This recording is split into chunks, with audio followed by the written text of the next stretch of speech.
We are made of atoms, and we react to electromagnetic fields.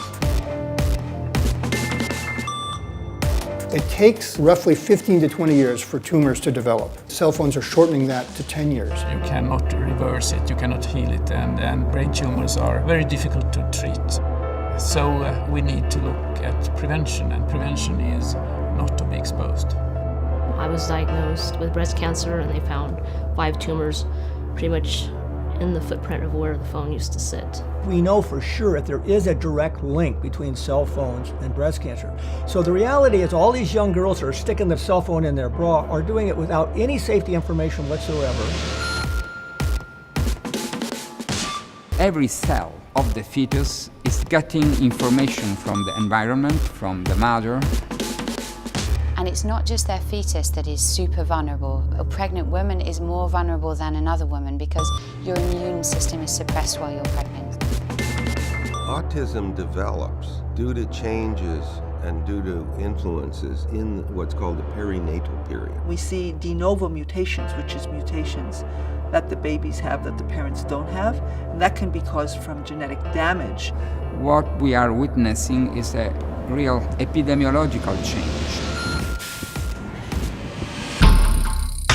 The classroom context just magnifies any potentially harmful effects that are introduced by this new technology.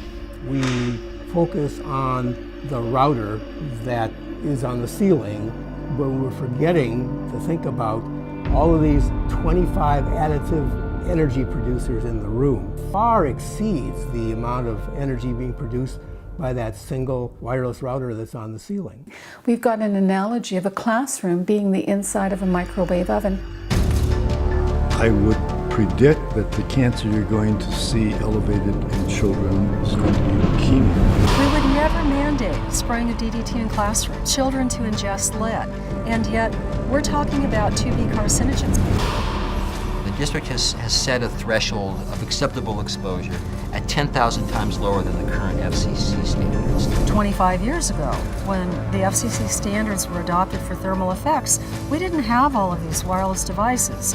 I look at the World Health Organization, I look at my government and the education authorities and the groups like the Department of Health. The wireless industry spends $100 million a year lobbying the Congress.